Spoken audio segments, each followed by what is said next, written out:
السلام عليكم ورحمة الله تعالى وبركاته. متابعي قناة الماس الكرام. في هذا الفيديو ان شاء الله غادي نشوفوا لي بارامتر دو ديسبرسيون في لا بارتي ديال ليتود ولا لاناليز ديال دون ديستريبيسيون ستاتيستيك.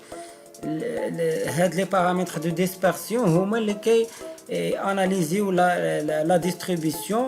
il donne واحد l'information على la distance autour d'une caractéristique de tendance centrale ou un paramètre de position ou de situation, à savoir le mode, la médiane et la moyenne. Les شفنا في part 1 في la première partie. اللي ما شافهاش يمكن ليه يرجع للكور ديال les paramètres de position ولا les caractéristiques de tendance centrale. خليكم معنا.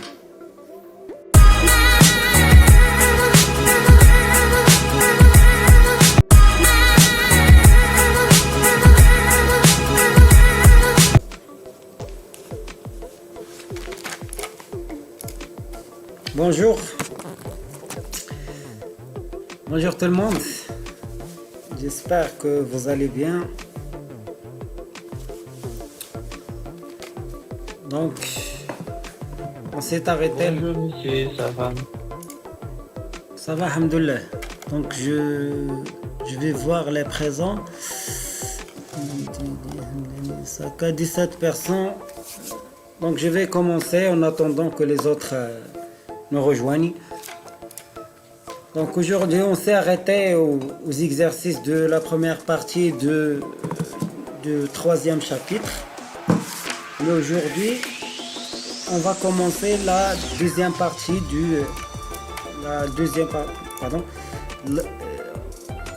on va commencer la deuxième partie du troisième chapitre qui concerne les paramètres de dispersion. Et on va voir, donc je vais présenter l'écran de mon écran pour voir la présentation du cours. Très bien.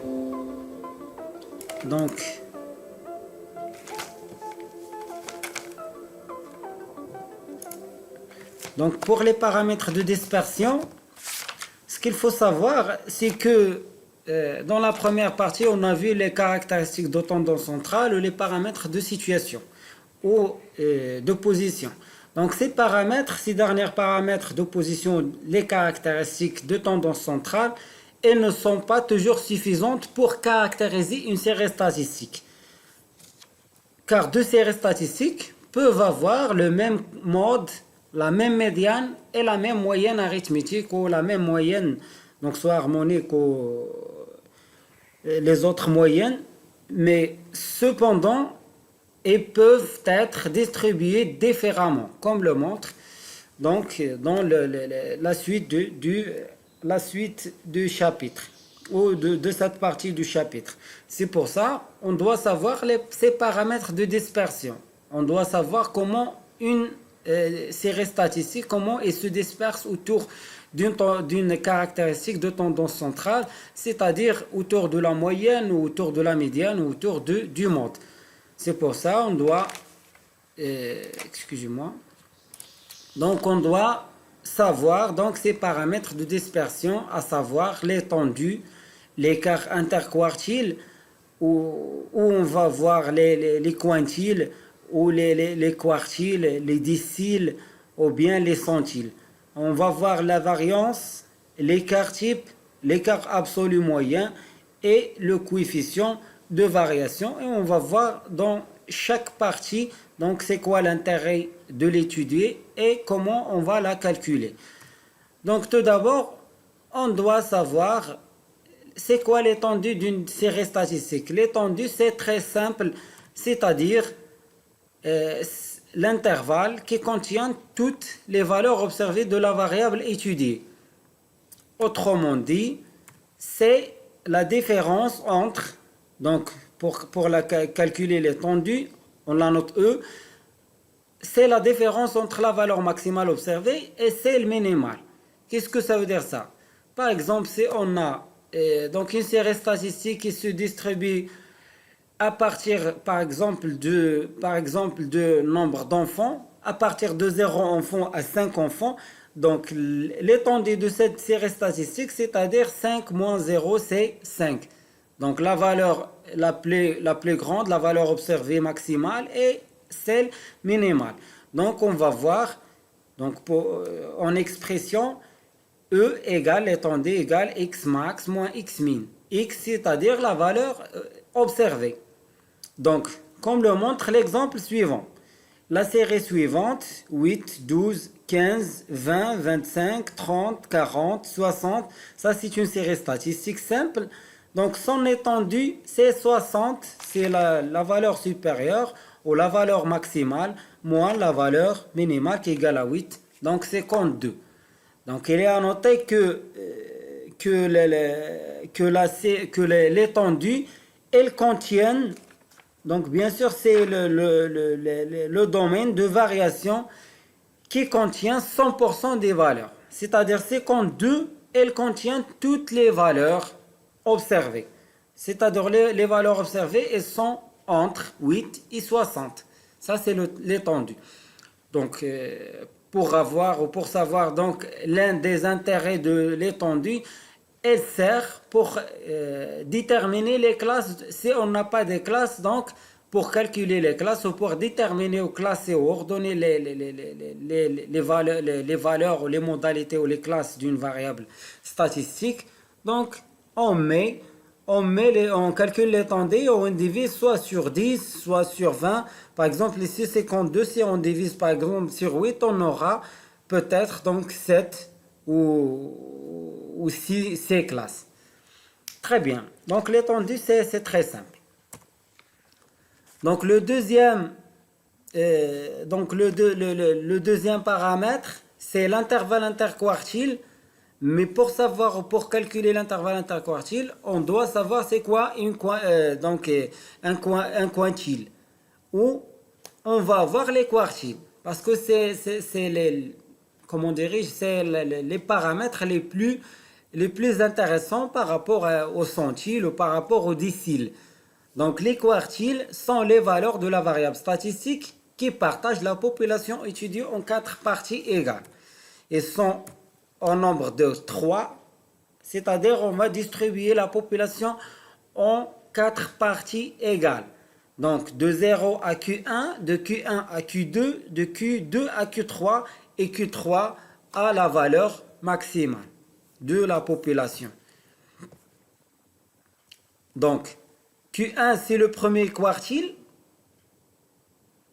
c'est la valeur de la variable telle que 25% des observations lui soit inférieure et 75% des observations lui soit supérieure. C'est comme la médiane. C'est comme on a fait la médiane, 50% inférieure et 50% supérieure. Q2, excusez-moi, je vais... c'est pas grave. Donc, le deuxième quartile, ou le second quartile Q2, correspond à la médiane. Donc, c'est normal parce que Q2 c'est la valeur de la variable telle que 50% inférieure et 50% supérieure. C'est la médiane elle-même. Et le Q3 c'est le troisième quartile qui est la valeur de la variable telle que 75% des observations lui soient inférieures et 25% des observations lui soient supérieures. Donc Q1, Q2, Q3, c'est les valeurs de la variable, les Rex Molina, la population en 4 parties égales. Q1, Q2, Q3. Qu'est-ce que ça veut dire ça? Et puis l'intervalle interquartile ou l'écart interquartile qui est égal à la différence entre Q1 et Q3. On le note IQ, intervalle interquartile, et Q, et on le calcule de la façon suivante. C'est la différence entre Q3 et Q1. Donc, maintenant, comment on peut calculer Q1, Q2, Q3? Donc, cet intervalle, donc l'interprétation, le commentaire de cet intervalle, ou la signification, c'est que cet intervalle contient 50% des observations. C'est un indicateur très important en matière de dispersion. Donc, par exemple, si l'intervalle interquartile est réduit, c'est-à-dire que les valeurs elles sont proches de la moyenne. Donc 50% dans un intervalle très réduit, c'est-à-dire elles sont proches c'est-à-dire elles sont proches de la moyenne. Très bien. Donc, on va voir un exemple pour comment calculer comment calculer les quartiles Q1, Q2, Q3 pour partager la population étudiée en 4 parties égales. Donc tout d'abord pour calculer l'étendue de cette donc je vais réduire pour calculer l'étendue de cette donc tout simplement étendue la présentation. Donc pour calculer l'étendue, c'est la valeur maximale moins la valeur minimale. Donc la valeur maximale c'est 800 et la valeur minimale c'est 200. Donc l'étendue c'est E égale à 800 moins 200 c'est 600. Donc toutes les observations sont comprises dans l'intervalle de 600, entre 200 et 800. Très bien. Donc pour le calcul de Q1, le premier quartile. Donc tout d'abord, puisque c'est comme la médiane, donc on doit calculer le rang du Q1. Donc on doit calculer le rang du Q1 égale, le rang de Q1 égale la somme des INI, donc l'effectif total, sur 4. Donc il faut faire attention, on a Q1, Q2, Q3. Donc le rang de Q1 c'est la somme des INI, l'effectif total sur 4. Égale à 80 sur 4 qui est égal à 20. C'est-à-dire, donc 20, c'est on veut la repérer dans la colonne des fréquences des effectifs cumulés croissants. Donc c'est-à-dire 20, donc il se trouve ici. Donc l'observation numéro 20 se trouve dans la classe 300-400, ici. Donc 11e, 12e, 13e, jusqu'à 20e, jusqu'à 28e, on est dans la classe 300-400. Très bien, donc puisqu'on a la classe de Q1, 300-400, on peut appliquer la formule du quartile, c'est comme la médiane, c'est L1 qui est 300, plus L2 moins L1, c'est l'amplitude de la classe, L2 moins L1, multiplié par le rang de la classe, moins l'effectif cumulé croissant de la classe donc précédant la classe qui contient Q1, donc c'est celle-là, c'est 10, sur la classe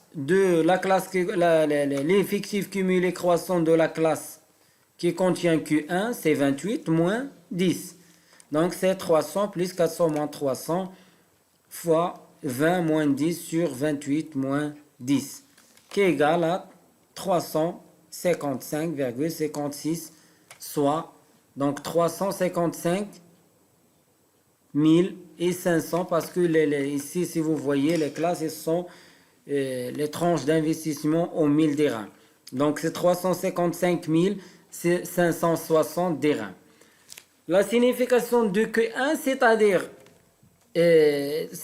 les entreprises, elles ont un investissement. Donc 25% des entreprises, elles ont un investissement inférieur à 355 560 et 75% des entreprises qui ont un investissement supérieur à cette valeur. J'espère que c'est bien clair. Donc pour le calcul de Q2, donc c'est simple, parce que c'est le calcul de la médiane.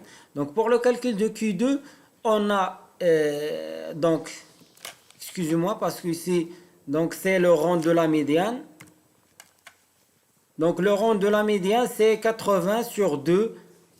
80 sur 2 égale à 40. 40, on est dans cette classe. Donc la classe médiane, donc la classe qui contient Q2 ou la médiane. J'espère que... Donc la classe qui contient la médiane, c'est 400-500. Donc c'est ici, c'est 40. Donc à partir de 29 jusqu'à 58, 40 existe ici. Donc se situe ici. Donc 400-500. Donc L1 c'est 400. L2 moins L1 c'est 500 moins 400. multiplié fois, donc je dois, c'est 40 moins 28 sur 58 moins 28 pour avoir 440. Donc soit 440 000 dirhams. Qu'est-ce que ça veut dire ça? Donc c'est la signification de la médiane. C'est-à-dire 50% des entreprises étudiées ont investi donc un montant inférieur à 440 et 50% des entreprises qui ont investi un montant supérieur à 440 000 dirhams. Très bien. Donc, ici pour le calcul de Q3, donc je vais le faire avec vous pour comprendre. Donc pour le calcul de Q3, donc tout d'abord on doit calculer le rang de Q3. Le rang de Q3 c'est 3 fois ça. Donc c'est 3 fois la somme des INI sur 4. Donc c'est-à-dire c'est 3 fois ça. Donc 3 fois 80 sur 4, c'est 80 sur 4 sur 20 fois 3, c'est 60. Donc 60, elle appartient à quel intervalle, ou quelle tranche d'investissement, ou quelle classe. Donc 60, c'est l'observation 60. Donc 58, donc 59 appartient à 500, 700, à 500, 600. Donc 59, 60, on est dans l'intervalle 500. Donc 500, 700. Donc si vous avez des questions, n'hésitez pas de les poser à la conversation. Toujours, je vais vérifier ce que vous avez posé des questions ici. Très bien. Donc je vais supprimer ça. Donc pour avoir donc un écran plus étroit. Très bien, donc plutôt donc 600.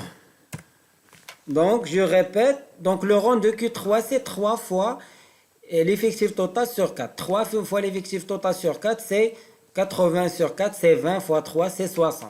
60, je regarde ici la 60e observation ou l'observation numéro 60 et se situe dans quelle classe? Donc 58, on est dans 400, 500. Donc 59, on n'est plus dans 400, 500, c'est-à-dire on est passé à 500, 600. Donc c'est-à-dire 59, 60, on est dans 500, 500, 600. Donc ça c'est Q3.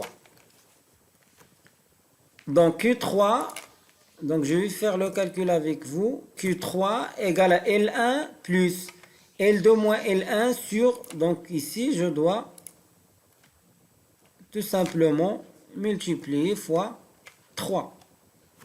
Donc, c'est-à-dire le rang moins le rang du Q3. Donc le rang du Q3, c'est, j'ai trouvé, c'est 60. Moins l'effectif cumulé croissant de la classe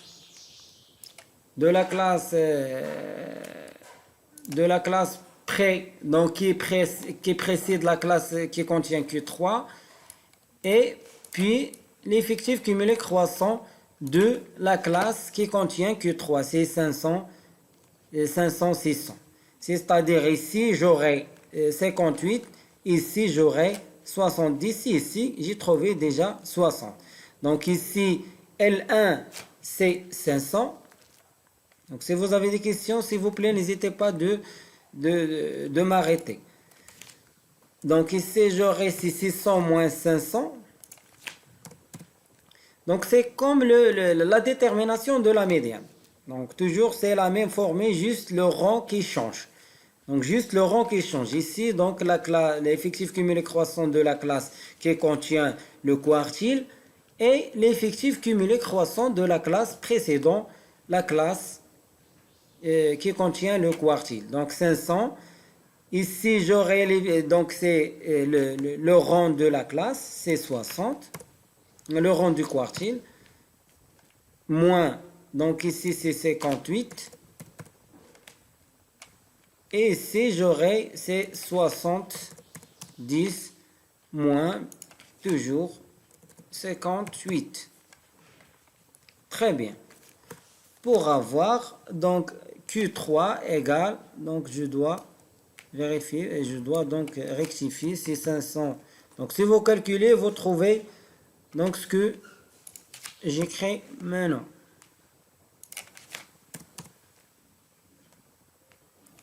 Donc, sinon, je peux faire le calcul sur la calculatrice. Donc, ici, donc j'ai 60 moins 58, c'est 2 divisé sur 60 moins 58, c'est 12. Donc, j'aurai 0,16 fois 600 moins 500, c'est 100, égale plus 500. Très bien. Donc, c'est 500, virgule, si vous, comme vous voyez ici, c'est 516,6666. J'arrondis la valeur, j'aurai 670 pour avoir ici donc une valeur de 516 000 et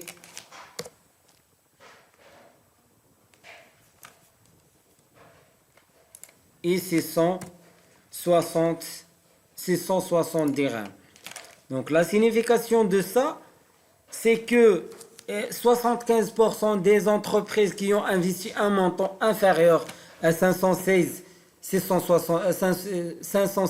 et 660 dirhams et 25% des entreprises qui ont investi un montant supérieur à ce montant. J'espère que c'est bien clair. Donc avant de passer à ça, donc je dois calculer l'intervalle interquartile.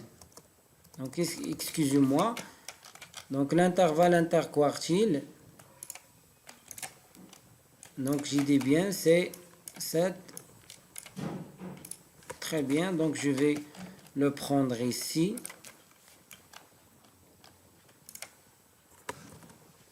Très bien, donc l'intervalle interquartile, c'est Q3 moins Q, c'est Q2 moins Q3. Excusez-moi. Donc, je vais réduire l'écriture pour avoir plus d'espace. Excusez-moi, c'est... Donc, je vais... Q3, j'ai trouvé, c'est 516,67. Donc, je dois le monter. Ça. Très bien. Excusez-moi. Donc, j'attends l'enregistrement automatique. Donc, moins. Donc, je reviens sur Q1. Donc, j'ai trouvé Q1 égale à 355,56. Donc, c'est-à-dire... Donc 355,56.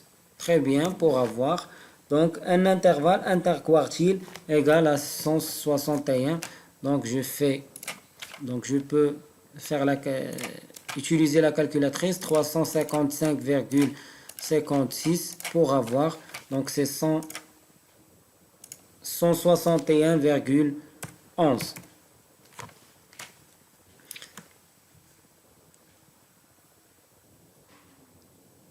C'est-à-dire, donc cet intervalle, c'est l'intervalle qui contient 50% des entreprises qui investissent dans cet intervalle. Donc c'est 161,11. Ça, c'est l'intervalle interquartile. Très bien. Est-ce que vous avez des questions? Avant de passer aux autres paramètres de dispersion.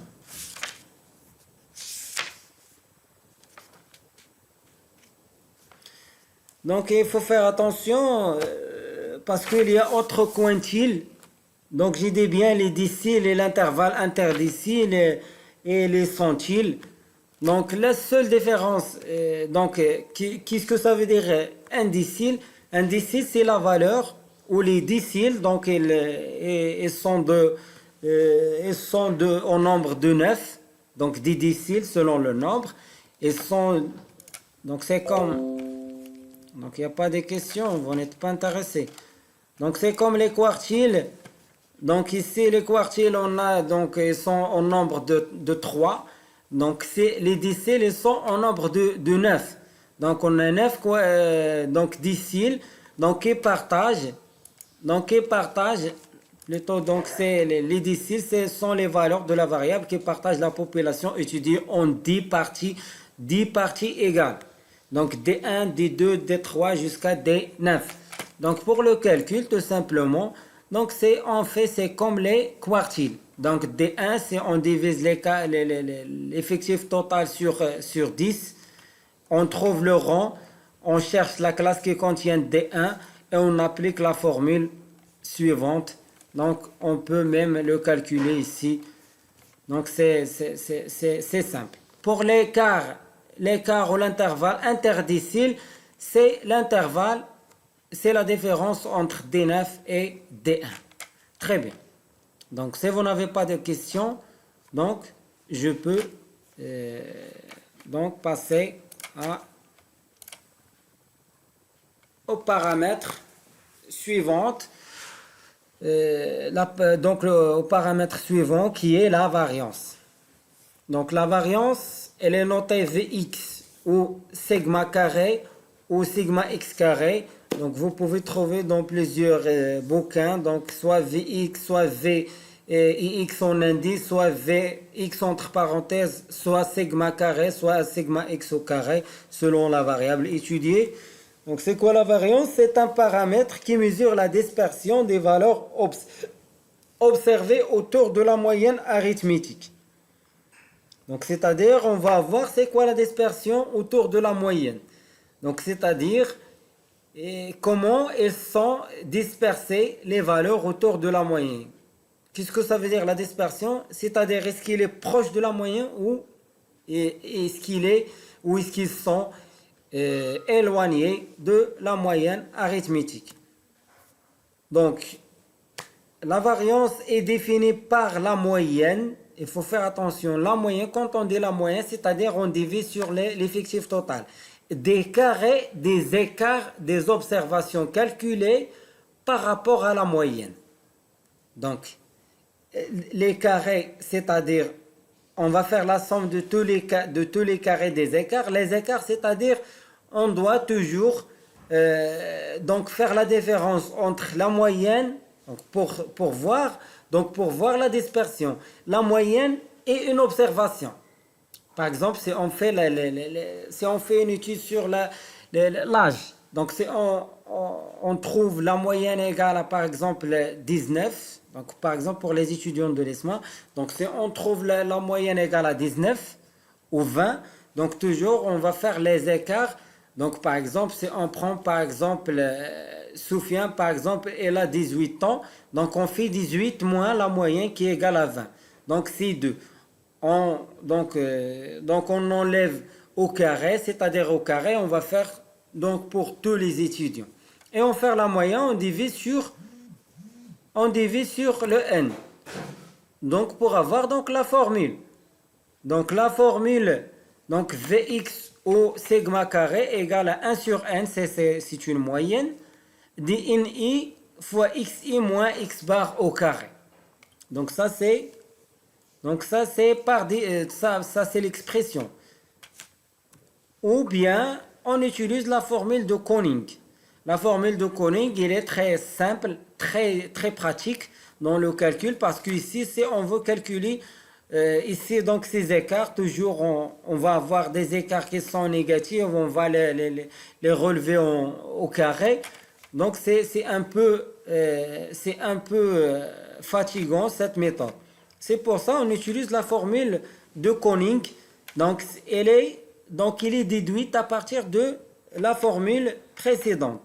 Donc si on développe le calcul ici, on va trouver donc cette formule.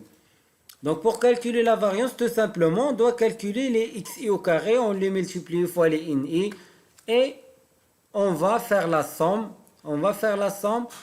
moins et on divise sur n et on retranche la moyenne au carré, on trouve la variance. Mais la variance, ce qu'il faut faire, ce qu'il faut retenir, c'est que la variance, elle n'est pas donc elle n'est pas, comment dirais-je, donc elle n'est pas interprétable le calcul de la variance, c'est pour ça on doit calculer l'écart type. Donc c'est interprétable donc la valeur de l'écart type. Elle est notée sigma, c'est ou l'écart type ou l'écart quadratique moyen qui est la racine carrée positive de la variance. Donc l'expression de l'écart type c'est donc sigma x égale l'écart type, la racine carrée de la variance. Ou donc on applique donc la formule de la variance, c'est la somme des ni x i moins x bar le tout au carré divisé sur l'effectif total en racine carrée. Ça c'est en formule. Donc on va faire donc un exemple pour pratiquer toutes ces formules parce que c'est très long.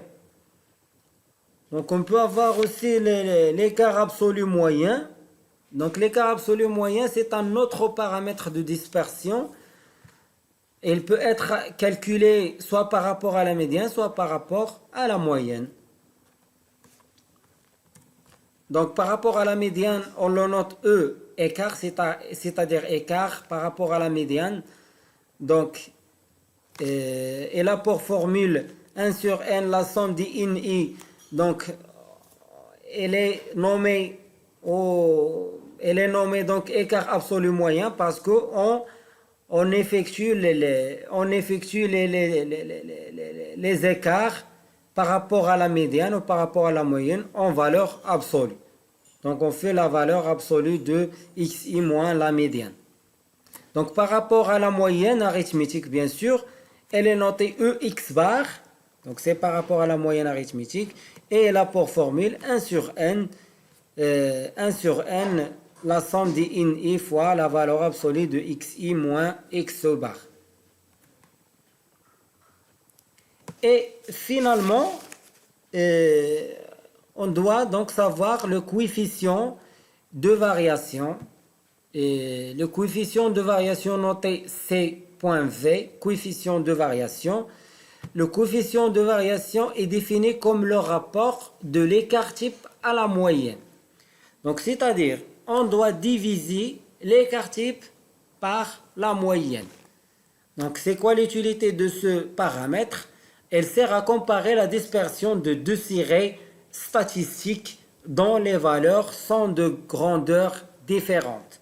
C'est-à-dire, grandeur différente, c'est-à-dire si on a donc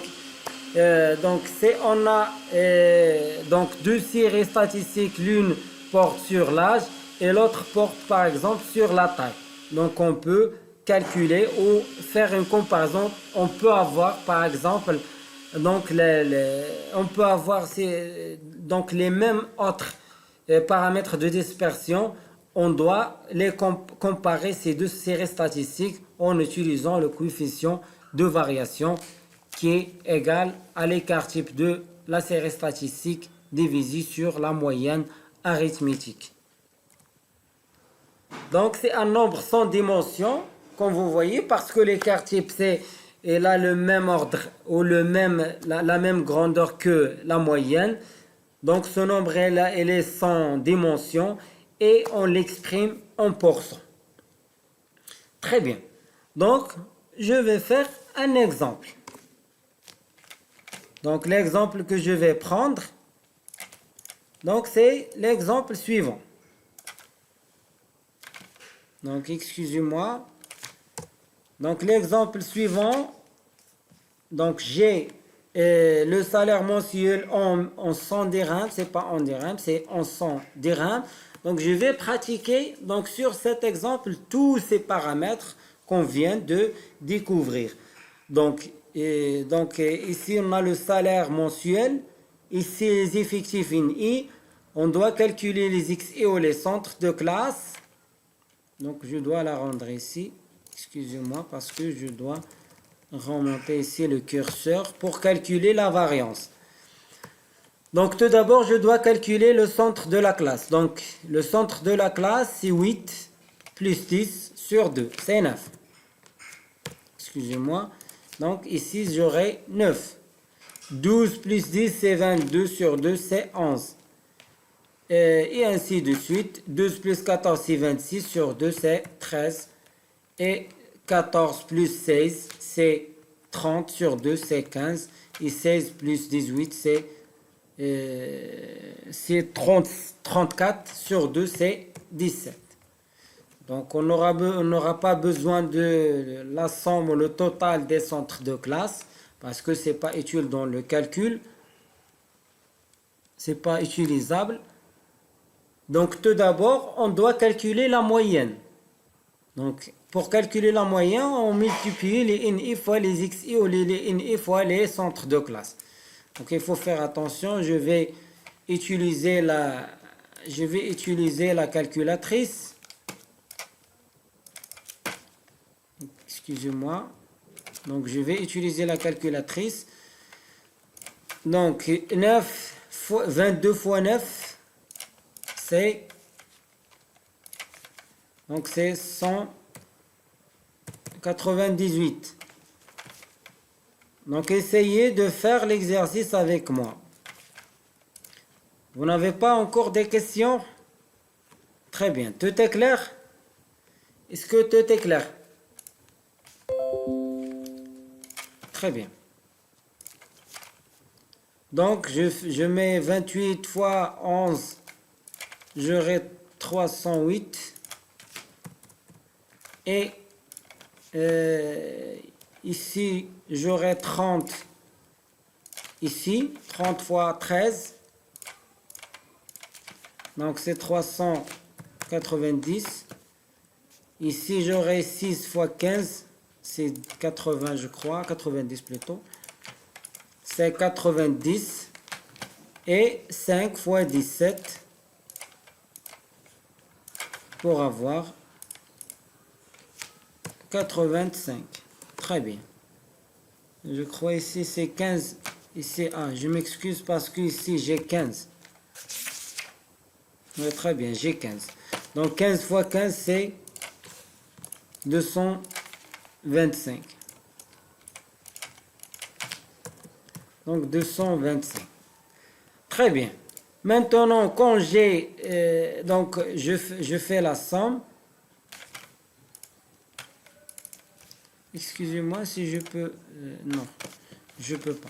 Donc, je vais descendre ça. Et je vais calculer la somme. 225 plus 85 plus 380 plus 308 plus 198 pour avoir 1206.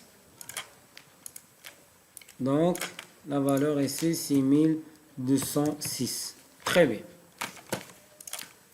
Donc, puisque j'ai trouvé 1206, donc je dois ajouter tout d'abord donc une autre colonne des effectifs cumulés croissants. Mais non, c'est pas nécessaire. Je dois calculer les xi moins x bar. Donc, je dois diminuer ça après. Donc, je vais ajouter, insérer à droite. Très bien. Donc, il a inséré. Donc, ici, je dois calculer xi moins x bar. Donc, tout d'abord, je dois donc chercher les x bar. C'est très bien. Pour calculer x bar. X bar égale, excusez-moi, x bar égale, excusez-moi, parce que ici j'aurai x bar égale, tout simplement je vais utiliser donc le champ équation. Donc ici j'aurai c'est la somme des CI fois bien sûr sur la somme des INI. Très bien. Donc, je dois diminuer parce que c'est très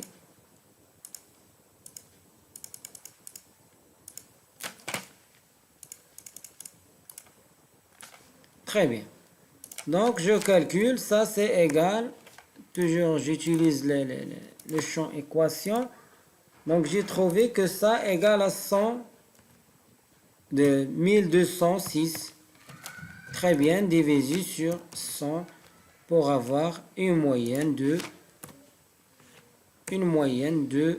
12,06.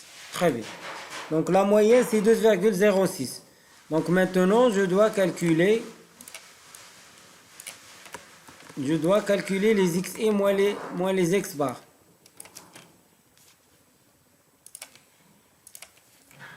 Est-ce que vous suivez?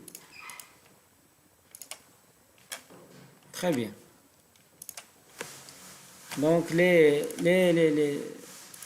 ces écarts, donc je dois les calculer pour avoir l'écart, la variance, pour calculer la variance et pour calculer l'écart absolu moyen. Donc ici, donc xi moins x bar, c'est-à-dire donc celle-là c'est 198 moins 12,06. J'aurai c'est 180.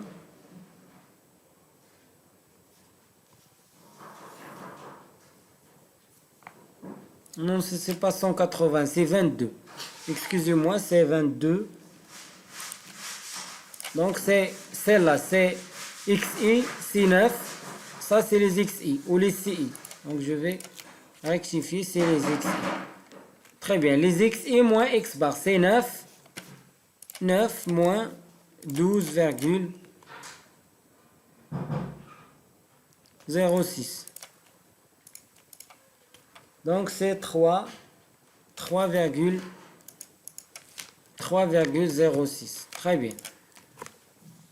Donc ici j'aurai 1,06. Donc c'est 11 moins. Donc 11, celle-là. 11 moins x bar, la moyenne. Moins 12,06 pour avoir 1,06.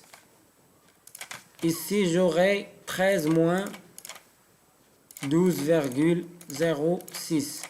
J'aurai 0,93 et 15 moins 12,06 pour avoir 2,94 et 17 moins 12,06 pour avoir 4,94.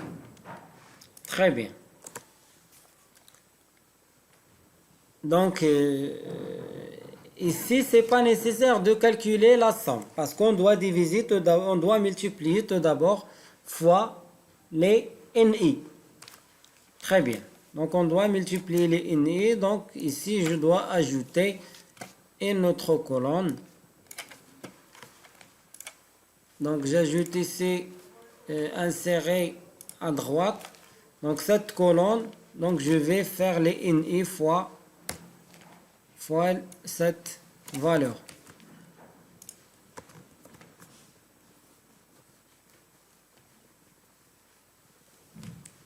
Puis je dois, donc ça c'est pour l'écart absolu moyen. Et ici je dois ajouter à droite aussi une autre c'est les NI. Les NI fois, excusez-moi, je dois annuler les NI fois cette valeur au carré.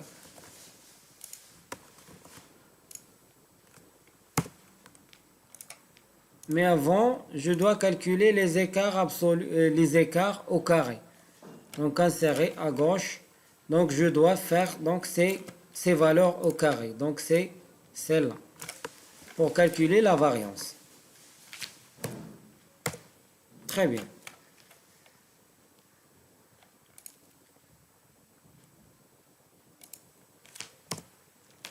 Donc, je dois calculer tout d'abord les NI fois XI, X bar. Donc, je dois multiplier les NI fois ça. Donc, c'est pour ça, donc je vais réduire la fenêtre. Puis, je calcule. Puis je calcule les INI fois. Donc les INI fois, donc je vais donner le résultat directement parce qu'il ne reste pas beaucoup de temps. Donc les INI fois les XI.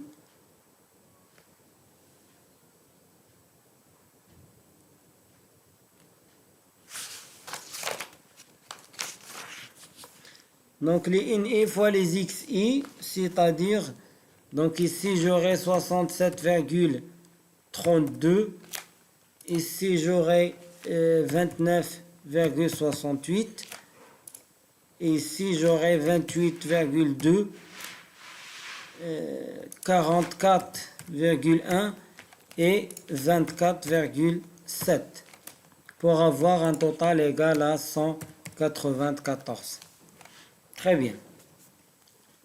Donc ça c'est pour l'écart absolu moyen.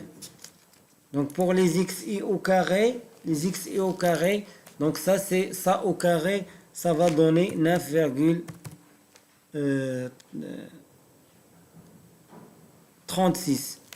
Ici j'aurai 1,12, 0,88. Ici j'aurai 8, donc j'aurai 8,64. Ici j'aurai 24,40. Très bien, ça c'est les cas au carré. Donc les écarts au carré, je n'en aurai pas besoin. Donc je dois les multiplier fois les INI. Fois les INI, c'est-à-dire 9,36 fois les INI fois 22. Donc j'aurai 205,82. Puis 31,36. Donc ici 26,40. Ici 129,40 aussi. Et ici j'aurai 122 pour avoir un total égal à 515. Donc 515,28. Donc jusqu'ici, je peux calculer l'effectif cumulé, la variance, parce que ici j'ai la somme. Donc la somme dont j'aurai besoin, c'est celle-là. Et aussi celle-là. Très bien. Donc maintenant, je peux calculer la variance.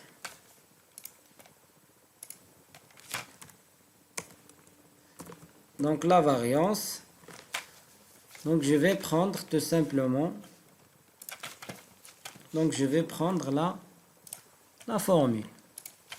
La formule, je vais prendre celle-là parce que c'est celle-là qui est la plus pratique. Donc je reviens sur l'exemple, ici la variance, tout simplement.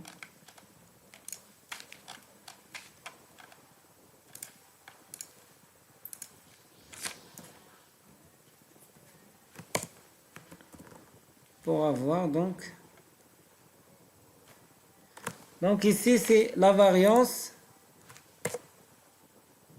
excusez-moi, donc je dois faire comme ça. Donc la variance est égale à ça.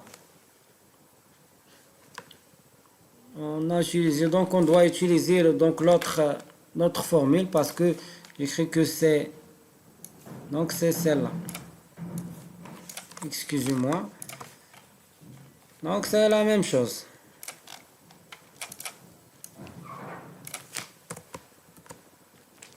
Donc c'est la même chose. Donc cette somme c'est 515,28. Donc je reviens ici, égal à 515. Donc je dois faire l'équation, donc c'est 515,28 divisé sur n.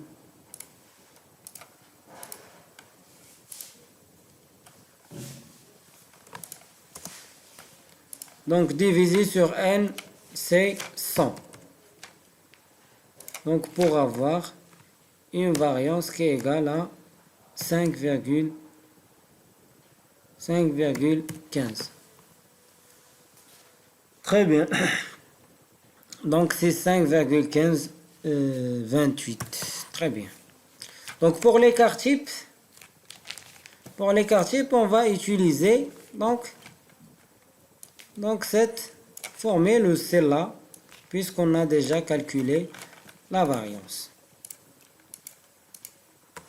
Donc puisqu'on a déjà calculé la variance, donc ça égale à la racine carrée de, donc c'est la racine carrée de ça.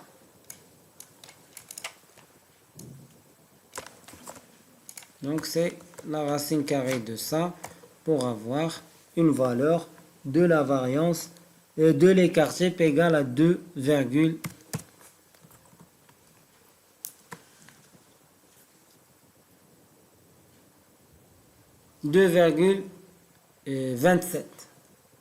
Très bien.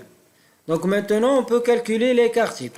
Donc je peux dupliquer donc celle-là pour calculer l'écart type. Donc l'écart absolu moyen. Donc pour calculer l'écart absolu moyen. Donc je dois utiliser donc l'écart absolu moyen par rapport à la moyenne. Donc je peux le calculer, c'est pour le calcul de l'écart absolu moyen. Pour l'écart absolu moyen, donc cette somme, c'est celle-là. Donc je dois diviser tout simplement sur n.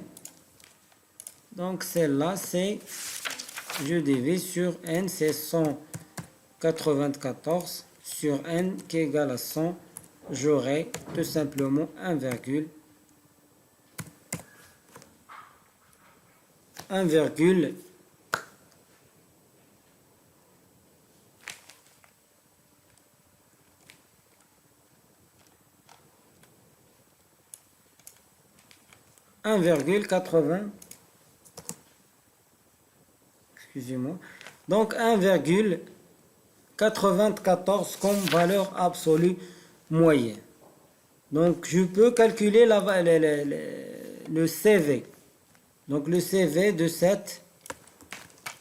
le coefficient de variation de cette